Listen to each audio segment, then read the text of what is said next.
Hello, Accelerated Math 6-7 students. Welcome to our second video of the school year. I would like everybody to turn in their comp books to the table of contents first, please.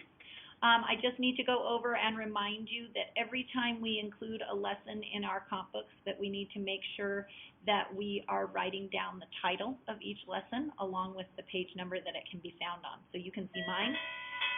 Ratios start on page 7 and equivalent ratios start on page 10. So I am going to turn in my comp book to page 10 and you can too. And our new lesson for today is called equivalent ratios. Okay?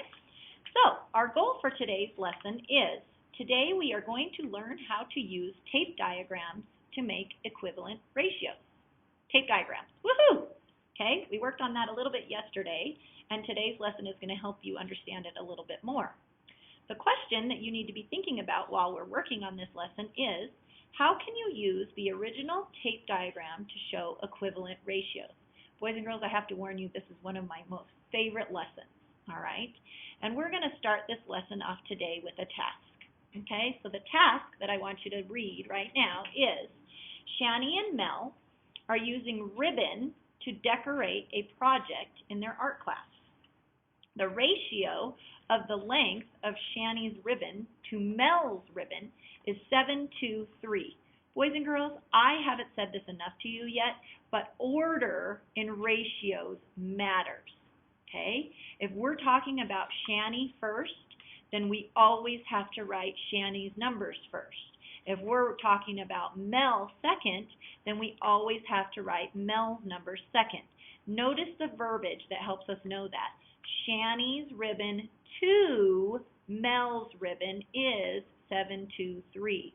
So according to this task, we now know that 7 represents Shani and 3 represents Mel, and that's very important. You need to know that. All right, just a quick reminder about the 3 reads, and we are going to do this. So first read, what is the task about? Anybody? Can you tell me what this task is about? That is correct. We are using ribbon to decorate a project in art class. There are 2 kids. Nice job. All right. Second read, what are the quantities? We're going to read it again. Here we go. Shani and Mel are using ribbons to decorate a project in art class. No quantities in there so far. The ratio of the length of Shani's ribbon to Mel's ribbon is 7:3. The quantities that I need you to be aware of are Shani's ribbon is 7, Mel's ribbon is 3. So it would be 7, Shani's ribbon, 3, Mel's ribbon. Those are our quantities. Third read, what is the ratio relationship? Okay, we're going to read it one more time, and then we're going to say the ratio relationship when we're done. Shani and Mel are using ribbon to decorate a project in art class. The ratio of the length of Shani's ribbon to Mel's ribbon is 7:3. So who can come up with a ratio relationship that explains that? That is correct. For every 7, let's say inches of Shani's ribbon, there are 3 inches of Mel's ribbon. That's a ratio relationship using that sentence frame, for every. We talked about that yesterday, okay? All right, so now what we're going to do is we're going to talk about some modeling, okay? You seem to be pretty familiar with doing a table for modeling, and we kind of played with the tape diagram yesterday to model the ratio as well. So the 2 different models that we're going to be looking at for this relationship are the table and the tape diagram. So the table, you basically take the 2 things that are being compared and you make a table. So we're comparing Shani's ribbon to Mel's ribbon. So Shani's on one side, Mel's on the other. And we know that our ratio relationship is for every 7 inches that Shani has, Mel has 3 or uses, okay? Another model that we can use to do this is a tape diagram. Again, I apologize for going over on this one, so just ignore those 2 little things right there. But a tape diagram is, as a quick reminder, a piece of tape that has been broken into equal size sections that support the number involved. So Shani has 7 inches, so I made a piece of tape and I created 1, 2, 3, 4, 5, 6, 7 sections for her 7 inches. Now, the thing you have to remember about tape diagrams is that Mel's sections have to be the exact same size as Shani's. Even though he doesn't have the same amount, the section pieces have to be the same size. So since Mel only has 3 inches, we drew 3 pieces of tape on his. Okay? So 1 piece of tape divided into 7 sections, 1 piece of tape divided into 3 sections. That's the tape diagram that represents this ratio. Everybody good? I hope so. One other thing that I put on here that you need to make sure that you write down because you're going to need it to remember, the size of each section has to be exactly the same. So you look, this is the same size as this is the same size as this is the same size as this. So the section sizes have to be the same. Okay? Nice job. I'm going on to the next page. Remember the rule. When you go to a new page, you have to write your title. Again, my title is Equivalent Ratios, and we're going to keep going. So more on tape diagrams. Basically what I did right here is I drew Shani and Mel's tape diagram. And if you look, they're all exactly the same as the one I originally drew. So 1, 2, 3, 4, 5, 6, 7, 1, 2, 3. Does everybody see that? Did it again. 1, 2, 3, 4, 5, 6, 7, 1, 2, 3. 1, 2, 3, 4, 5, 6, 7, 1, 2, 3. So I did it 3 times. Now you're sitting there going, Mrs. Nelson, why did you do that? Well, I did that because I want to know what happens if we do something. What would happen if each section of the tape diagram was worth a different amount? So when I say was worth, that means what does its value hold inside each section? So we're going to try it with 1 inch. So each section is 1 inch. So let's do that. 1, 1, 1, 1, 1, 1, 1, 1. Okay? What is the ratio of this tape diagram? Well, 1, 2, 3, 4, 5, 6, 7. Okay, so I have 7. So I need to write 7.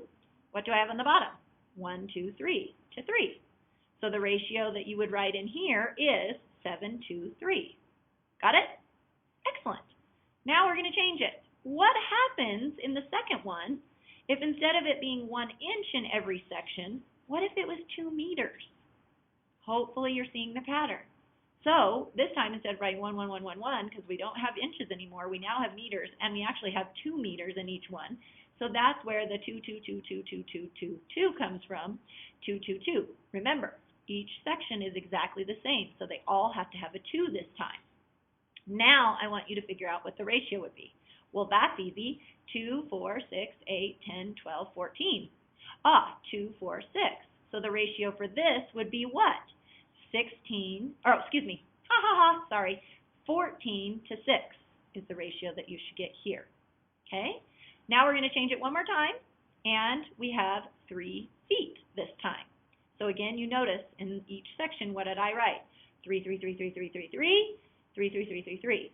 Okay? How do we figure out the ratio for that? Well, count it. 3, 6, 9, 12, 15, 18, 21.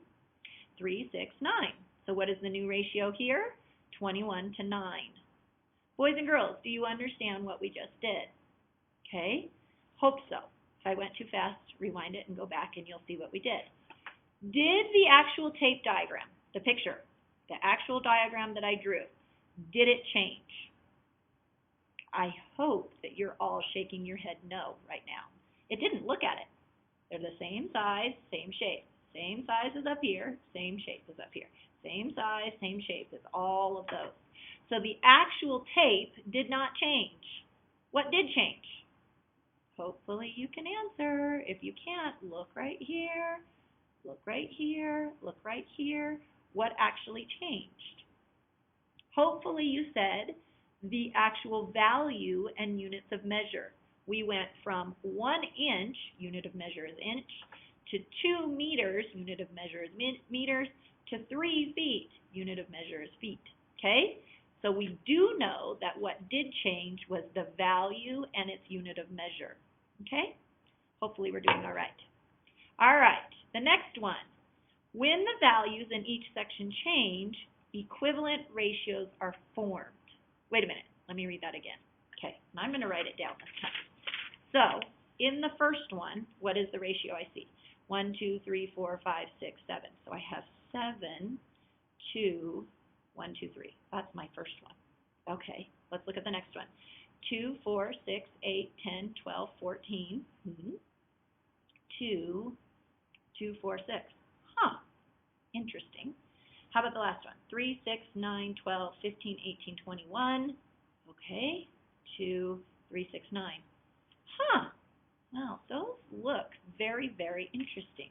What if I did this? S is for Shani, M is for Mel, 7 to 3, 14 to 6, 21 to 9. How did it change? 7 times what gives me 14? 2. I have to multiply by 2 right here. Okay. 3 times what gives me 6? Times 2. Do you see it? Okay. What about this one? 7 times what gives me 21? Times 3. 3 times what gives me 9? Times 3. Wait. Look. There's a 2 in here, and that is the ratio. There's a 3 in here, and that's the ratio. Oh my goodness, do you see it? Does everybody see it? I hope you do. Okay, let's go back. When the values in each section change, equivalent ratios are formed. Are they equal? Let's check. Everybody check with me real quick. So we have Shani's ribbon to Mel's ribbon. We have 7 to 3, which if we multiply both of them by 2, we get 14 to 6. So 7/3 is the same as 14/6, which is the same as 21/9. So that's how you form equivalent ratios. Aha! What tool did we use to help us make equivalent ratios? What is this tool right here called? That's right, it's called a table. Okay, so remember that. Could we also use the tape diagrams to help us find equivalent ratios? You betcha. Absolutely. Do you see how the tape diagram also shows you equivalent ratios? The actual tape never changed size, did it? The only thing that changed was the value that you put in it. Okay, I hope we're having a ton of aha moments right now. All right, there's one last thing that I need to share with you. Can you believe it? We're already down to the last page. We have a practice task. This is a very fun task. I have done it with teachers, I have done it with other students, and everyone who has done this task loves it. And your job is to figure it out all by yourself. So when you come to class tomorrow morning, this is the one that I'm going to be looking for the correct answer for. I am hoping that you will be fine. Let's check it out. Practice task. The candy jar holds green apple Jolly Ranchers. Those are yummy. And red hot Jawbreakers. Oh, that makes my mouth hot just thinking about it. Really, they're really too hot for me. What is the ratio of Jolly Ranchers to Jawbreakers? You've got to be kidding me, Mrs. Nelson. That's not even hard. Okay, so let's do this. We're going to challenge it up a little bit. You need to tell me what the ratio of Jolly Ranchers to Jawbreakers is. Easy peasy, right? Then I want you to write, and it doesn't say it anywhere here, but if you're watching the video, you will know. Then I want you to write 2 equivalent ratios to this original ratio. Okay? Equivalent ratios. Now, I will give you a hint. You may use a tape diagram, just like we did up here with Shani and Mel, or you can use a table. I don't care. I know that they mentioned both of them in our notes, so you may use either to help you. Okay? Hopefully you got it. If you have any questions or concerns, we'll talk about them tomorrow morning. Before we close our lesson today, would you please go back to our original question? Let's see what we can do. How can you use the original ratio tape diagram to show equivalent ratios? Boys and girls, your answer's right over here. Okay, you better be able to answer it for me tomorrow morning. Okay, have a great day. Bye.